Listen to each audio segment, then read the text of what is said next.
Alright, what's going on out there, y'all? Back with another volume of Welcome to the Franchise, volume 29, episode 29 of Welcome to the Franchise. Of course, we're coming back with the Super Bowl aftermath. The Super Bowl between the Eagles and the Kansas City Chiefs, the rematch, part two here. Finished up, final score 40-22. Eagles. Big blowout vibes. We all saw that, and that was just I ain't gonna lie, that was a big ass whooping right there to a really good Chiefs team that it was going on for a while the last few weeks. People think they thought that the Chiefs were gonna win this one, or I know I did, and I know a lot of other people did. We thought that this game would probably be a little bit closer, probably fuck around and be like a classic back and forth battle. But this shit ended up being a blowout. Big ass fucking blowout. Like bad, big ass kicking right here. The Eagles just ran, they ran and passed all up and down the field on the Chiefs. And they was busting their ass on defense too. So crazy big blowout. And I want to get straight into it. We're starting off with that. Like I said, and I called it. This game was won in the trenches and where it starts up front on the O-line and the D-line. The defensive line of the Eagles dominated the Chiefs all game.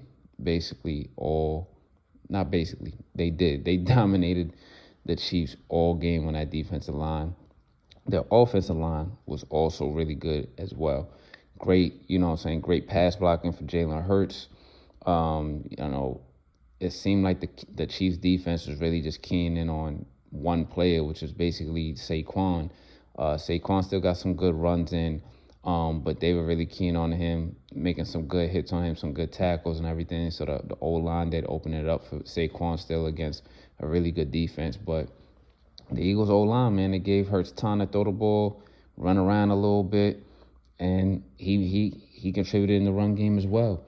But like I said, this game, usually big games like this in the Super Bowl, it's one in the trenches, man. It starts from the O-line and the D-line. And you can see on both sides of the ball that the Chiefs were overmatched in that aspect of the game. So I did give the edge to the Eagles in that regard. That, that defensive line is just monsters up there, man.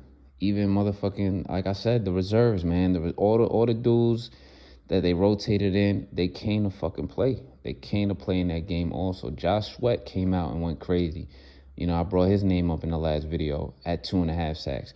Jordan Davis, they showed out there. He had a sack. Brought his name up also. I've been getting his name wrong the whole time. As far as his first name, I was saying Robert Hunt the whole time, but it's Jalen Hunt. He came up, I think, with a half sack or with a sack in the game. Or I definitely seen him popping out and flashing a lot. As I predicted, I think he also had a couple tackles for losses there. The whole D-line had a great game. Jalen Carter made his presence felt in that game the whole time. He was going crazy. I don't think he had a sack or anything, but I did also see that they were going to be keen in on him, but he's still going to be a game wrecker and be a presence in the fucking game. So that whole D-line, 8, Milton Williams, 2 sacks, couple tackles for loss. He was going crazy. And it looked like it looked like on that one sack he killed Patrick Mahomes on that strip sack there. So the D line, like I said, they got dogs all on that defensive line. Then you got dogs on the second level that I said as well. They had a great game. Zach Bowen came to play. He had a key interception in the game that really, I think that was a play right there where you knew that the Chiefs, they wasn't ready. That was a play right there where it was like, oh yeah, in your own end zone, and now you give them great field position. Yeah, it's y'all not ready for this one. It's a wrap. It's clipped.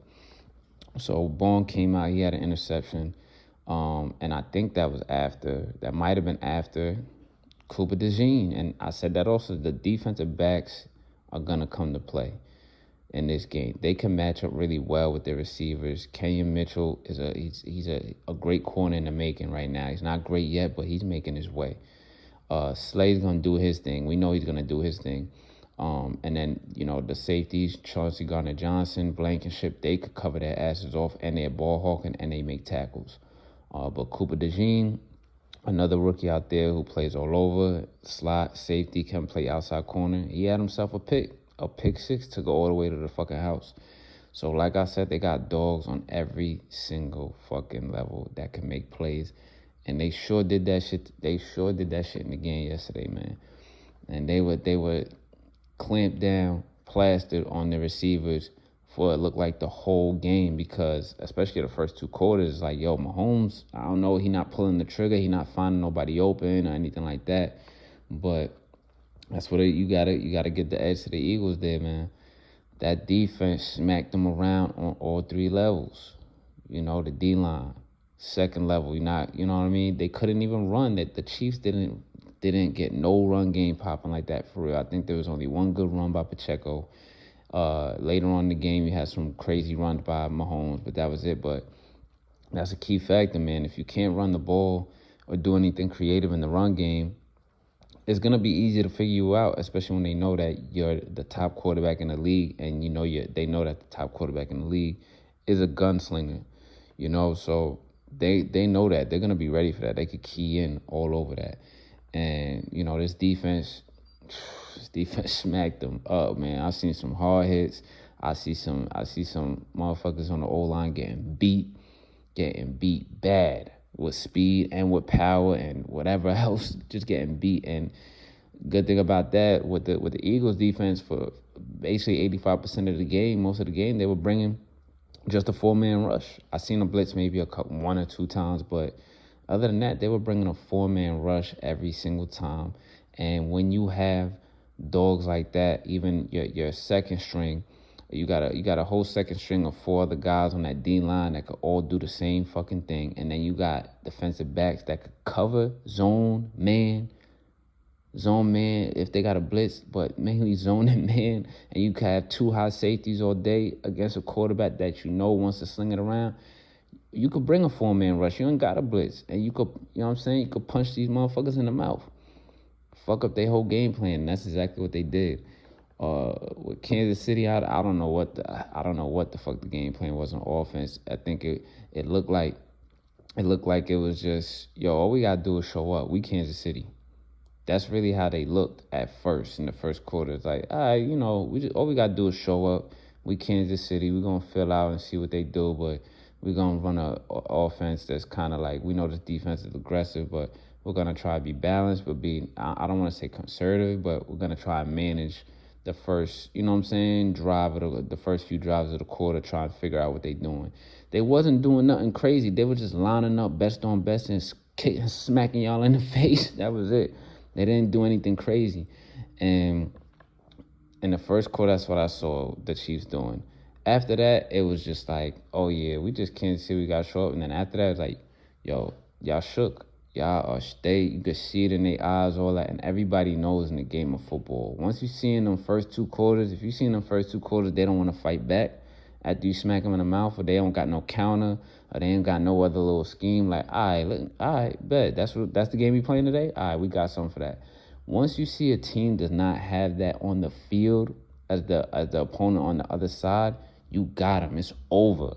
That's it, and that's what I saw leading into later on in the first quarter and leading into the second quarter. That whole second quarter, I said, oh, yeah, this game's clipped. It's over. Eagles taking this shit in a big way, because you could see it in their eyes.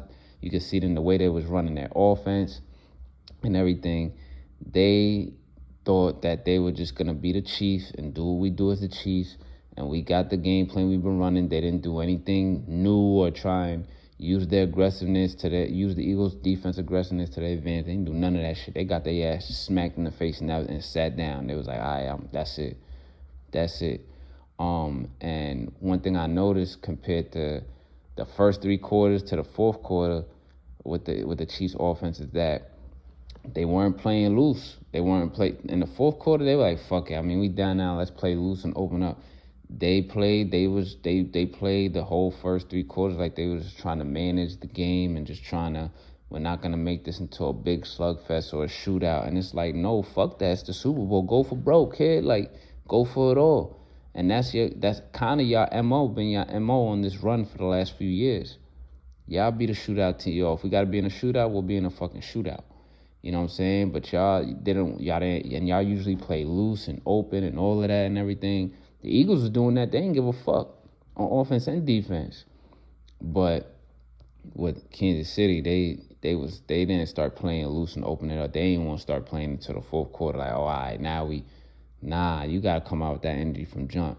Because the Eagles already came aggressive, like, yo, we got to smack these motherfuckers in the mouth. Because if it do turn to a shootout, we know number 15, that boy on the other side, he going to try and do some crazy shit. So just smack them up first. We got to get physical with them first and shit. And then they going to lay down. Just like they did when they lost the Super Bowl, because this really reminds me of that Super Bowl they lost to with the Tampa Bay Bucks. Chip them off the line, get physical with them on the D-line, get pressure on Mahomes, fuck up the whole O-line and all that shit, and it's over. And it's over. You know what I mean? That's it. And that's what happened. That's what happened to them, man. You can't just show up. You got to play. Also, you can't just show up off of your name from last year and the year before. It's a new year, bro. You got your ass beat. That's embarrassing right there. You know, because a lot of people thought it was going to be much closer. Still thought the Eagles were going to win, but I thought it would be much closer than that, more competitive than that. But now going to, you know, the performance of the game, man, Jalen Hurts, you know, the MVP of the game, and rightfully deserved.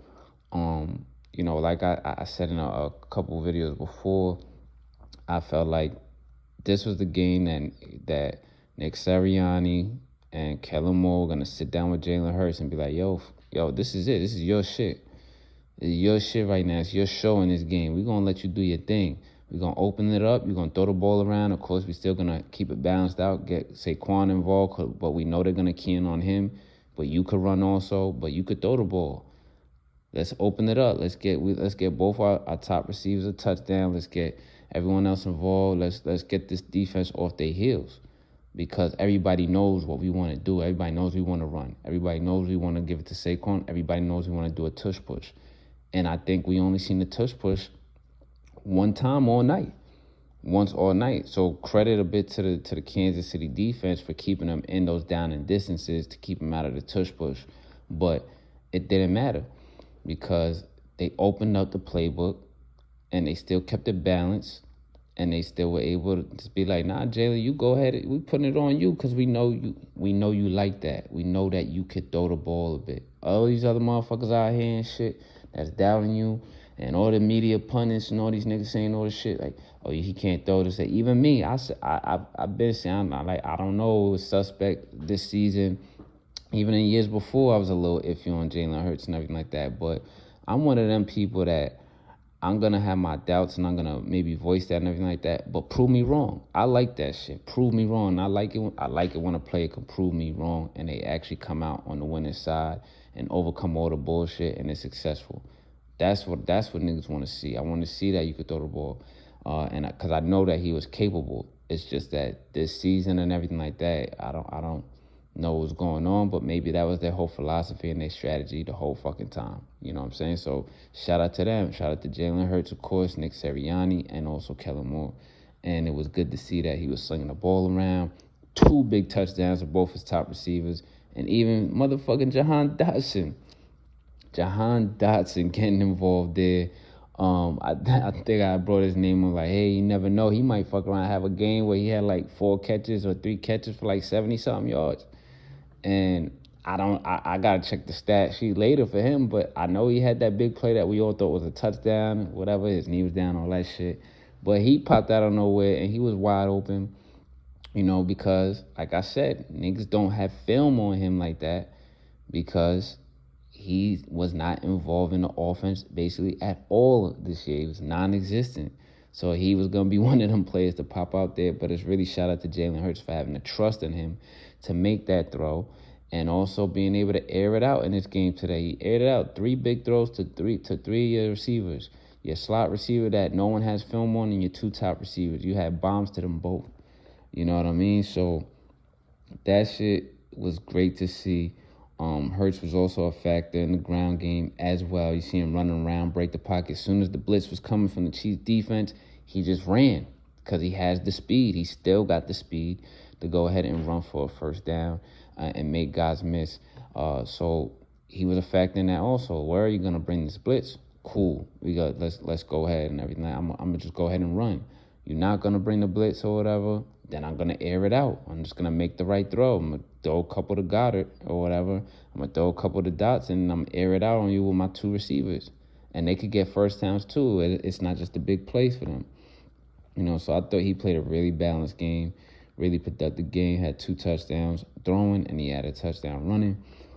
So that was great to see, but I was really happy that he got all 3 of the receivers involved in the game. They all at least had 2 catches, plus your top receivers. All 3 of them almost had a touchdown, but your top receivers had a touchdown for each of them.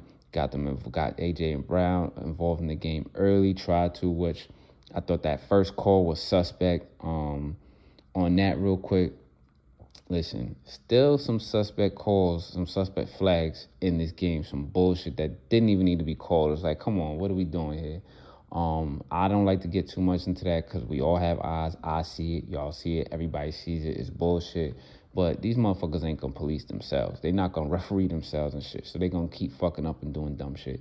But that first one to AJ Brown, come on, let the boys play, man. This is football. Ain't no PI there.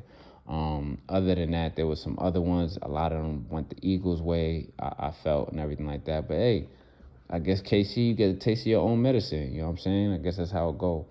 Other than that, speaking on the targets to all the receivers and getting AJ Brown started off early, man, them corners was getting cooked last night, man. They was getting fried up, man, everywhere. McDuffie got cooked. Watson, who I was like, yo, I was standing on it. I was standing on it. Like, he got to be matched up with A.J. Brown all game. No one else. A.J. Brown, because I just felt like good matchup, size matchup, speed and everything like that, physicality also and everything. He got fried by Smith. I think he was the one that got fried by also Dotson. Lacking on his coverage there. Gave him too much leverage on the outside. Let him get on top of him. I don't even think he pressed him. I don't think that I've seen the Chiefs corners press all game last night, which is crazy. But I get it. They were really keying in mainly on SAQUON, and SAQUON still had some yards and everything. He still had a good game. He had 6 catches for 40 yards. Also, he had over 50 yards rushing. He had a couple 5-yard runs, 6-yard runs.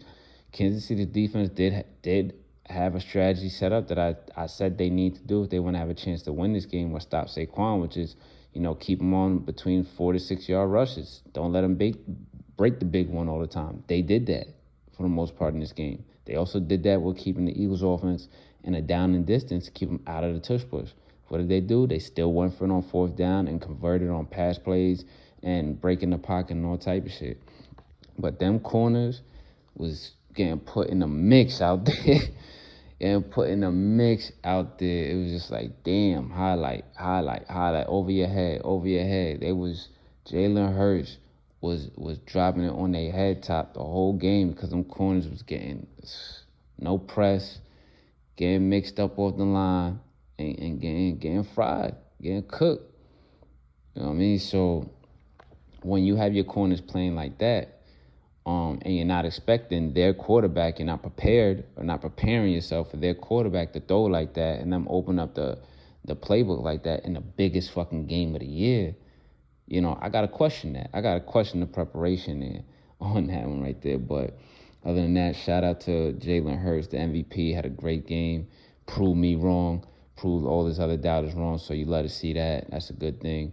So yeah, shout out to him, man, especially all that he, been through with his journey to the league, starting from when he was a freshman at Bama or his years at Bama to going to Oklahoma, and then even his first years with the Eagles, were a little bit funny and rough, and people didn't believe in him and everything like that, and it was weird for him because he was inserted into a game while quarterback Carson Wentz, who was supposed to be they franchise or whatever, quarterback was still on the team. Not even just that, on the sideline when it happened. And he had other players that were part of that regime also that had won a Super Bowl before Jalen got there. And they had, they won some games with Carson Wentz before he got hurt. And when Hurts was coming in, they were calling him a running back because he's a really good runner. I didn't think that about Hurts coming out. I thought that Hurts any team that would have got him would have been good, but give him time and everything like that to maybe develop. He could throw the ball, but he's a really good runner. That's what I thought with him coming out. I was a little confused. They took that high second round by the Eagles, but now it makes sense. I mean, Howard Roseman is a dog, so you can't even doubt. You can't doubt his picks. That motherfucker knows how to draft. I don't even think about that Jalen Reagor shit and him not getting Justin Jefferson. Throw that shit out the window. Who cares? But he had to deal with all that. And mind you, I remember this shit. I was watching that game, even though it was a fucking terrible game. But I believe it was a Monday night or a Thursday night game. So, of course, and it was later on in the season or middle of the season. So, it's one of them nights where you really don't have nothing to watch. So, of course, you're going to watch football, right? Especially if you're a football fucking fan, big fan like me, right? I'm watching the game and on the sideline, and you could see, like, the tension and a little bit of beef between Jalen Hurts and Carson Wentz. And on the sideline, walking back and forth when Wentz had to come in. I remember that shit. I know I'm not bugging, but there was a tension in, and I even seen at the time Zach Ertz, that's Carson Wentz mans. They got great chemistry with each other, but that they was real tight. They was real tight during that run. Like, give them that shoulder bump Hurts or whatever. And I think that was the only time I was like, oh, where's like that on your own team? That was that moment I was like, nah, I'm rooting for Hurts. But he ended up having a shitty game that game and after that, whatever. But he was a rookie and he was young. So that's going to happen. So I think after that, I kind of tuned him out and shit. But when I seen that, I was like, nah, I kind of rooting for this kid. Because what? Your own teammates beefing you just because the previous quarterback, and he's ass. He's not even doing what he's supposed to do. And he think he that nice because they got a Super Bowl, and you didn't win it. Nick Foles did, but we get it. You did your work to help get y'all there to end the playoffs and all that shit. But you ain't win that shit. And you think you that nice, and the shit that's even crazier about it. Who the backup quarterback for the Chiefs on this team that lost last night? Carson Wentz, bum ass. So, hey man, it's poetic justice, I guess, and that's just how it happens in the world of sports at times. You know what I'm saying? So. Shout out to Jalen Hurts doing his thing, proving us all wrong, and I think he's gonna continue to do that. Eagles defense, I already spoke a little bit about that, but shit, man. They did their thing on all levels. Cooper DeJean with the pick 6, taking it all the way to the house. You know what I mean? That's a great birthday gift right there. All the defensive backs, man, and the defensive line, like I said, Sweat, Jalix Hunt, all of them, Jordan Davis, they all had a great game. Defensive backs had a great game, just sticking to the receivers. These Chiefs receivers really couldn't do shit. And it especially makes it even more fun for the defensive backs if all you need is a 4-man rush. And as a defensive back, your mindset, if you know, oh shit, we only got to rush 4, and we know they're going to pass. I got my 2 high safeties behind me too, at corner and all that. You like, oh, nah, we hunting for the ball. And that's what I seen the Eagles doing all game. They was hunting for that fucking ball. They was sticking to they were covering for a long time. Because Mahomes was flustered out there. Aside from him getting killed or getting sacked and getting hit out there, whatever, he was scrambling around, all that. He couldn't find nobody. He had a hard time. He had to do some crazy shit to get someone open. And the only motherfucker out there that really wanted that work was Worthy, who had a crazy-ass game. But I think we'll have time to get to that at another point. But Worthy he had a crazy-ass game. But other than that, they had Mahomes scrambling back there, and the defensive backs were staying. They made it hard for these receivers to get open and make it real easy. And then other than that, if we want to shift it to the Chiefs here a little bit, shit. Kelsey, 2 drop passes. You know what I mean? He still had his 4 catches and over 37 yards, something I kind of predicted on the parlay players, little quick hit clip. But 2 drop passes to start the game, that's when I know, yeah, he out. To start the game, he had that shit. 2 drop passes. It didn't seem like anyone else could get open. No run game got started. They was getting their ass kicked on the O-line. getting their ass kicked on defense. The defense, here's the thing, here's my thing that I seen with the defense in this game. Kansas City defense. And I get it. Spags is going to get in his bag and this and that.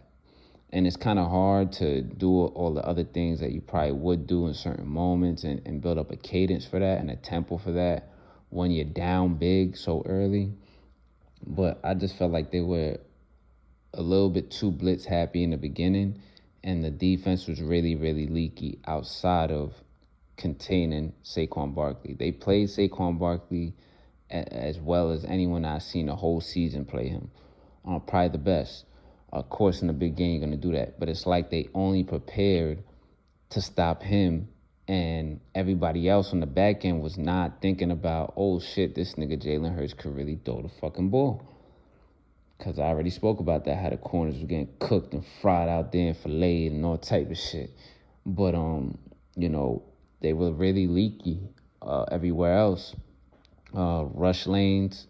Their rush lanes were good. They got a couple sacks. They got a couple plays and everything when they made them feel uncomfortable. But inside the pocket, between the two defensive tackles, I feel like there were two plays I can remember right now that when they came off the edge with a blitz, with a backer or with a defensive back, those two defensive tackles kind of widened the pocket too much, and it was too easy for Jalen Hurts to just run away and run right through that and run for a first down.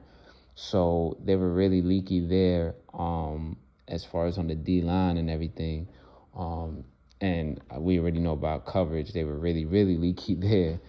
But it just didn't look good on defense for them. Linebackers and defensive line as far as in the run game, I felt like had a really good game. But as far as in the pass game, the defensive line and a little bit of the linebackers did not really have a great game, and we already know about the secondary. Probably the only guys who had decent games in this one is Brian Cook and Justin Reed as far as the secondary for the Chiefs. And it looked like they had the same kind of mindset coming out. Like, shit, we the Chiefs. We just got to show up. Once we stop Saquon, then we're going to see what's up. And it looks like that was their mindset for this game last night, because they didn't account for Jalen Hurts and Kellen Moore and Sirianni being like, nah, we about to open this shit up. We going up top on y'all niggas. We going up top on y'all every time. They didn't account for that. So that was a bad look for sure. And then now let's get to Mahomes right quick, man. I'm gonna start out by saying this right now. All that bullshit niggas was trying to talk a week ago or whatever, or 2 weeks ago, or whatever, just trying to compare a little bit, talk about comparing the two GOATs between Mahomes and maybe Tom Brady because of the trajectory of Mahomes' career so early right now.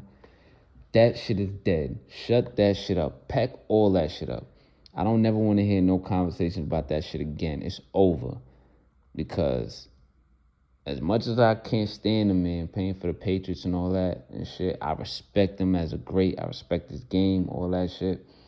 Even with the little cheating shit involved, you know what I'm saying? I can't take away the fact that Tom Brady is nice. He's the GOAT. He's the only person I've seen win 7 championships in my lifetime. And in the hardest sport at that. But Mahomes ain't no Tom Brady. He ain't like that. Fuck no. Like, after this, and that's the thing. I seen this man, Tom Brady, be down 20-0, 28-3. And come back in the biggest game and win that shit. In the second half at that. This nigga Mahomes still had a whole first half to at least gain some ground at 24-0. I think it was before halftime. Or 20-0 before halftime. Whatever the fuck it was. Something around there. Ain't do nothing. Donut with no jelly until like the fourth quarter. Donut with no jelly. 0. Nothing.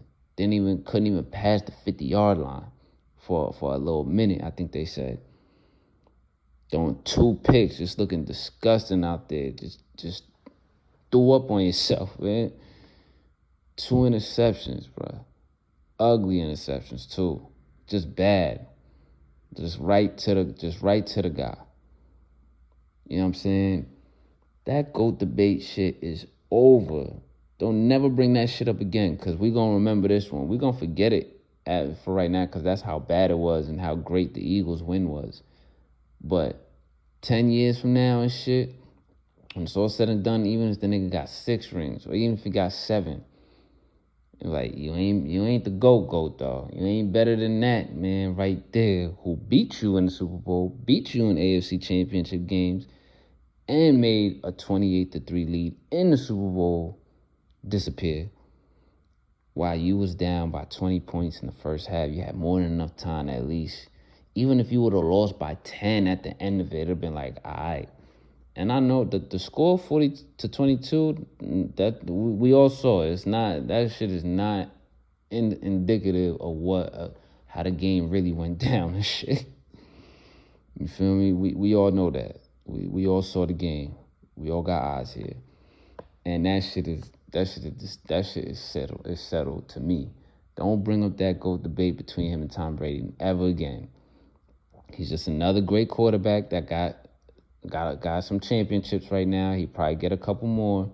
You know what I'm saying? And when all the other dudes that came before him that got multiple championships, because by the time it's 10 years from now, they're gonna to new fans and motherfuckers that are young right now in their teens or late teens or early 20s, when they're not even gonna think about the Joe Montanas and all them other motherfuckers back then. It might as well be a history book.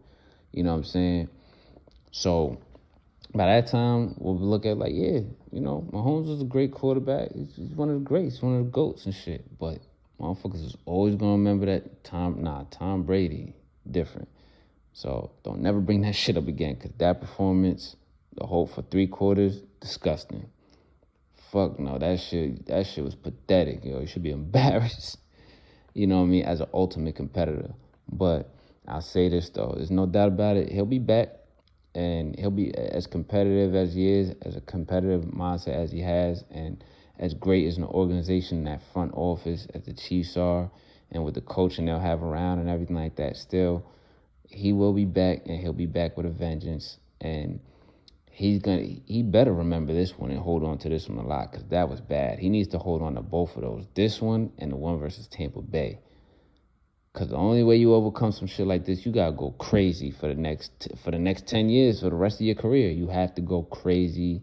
You gotta win more MVPs league wise, and you gotta go crazy in these championship games. You gotta take it to another level.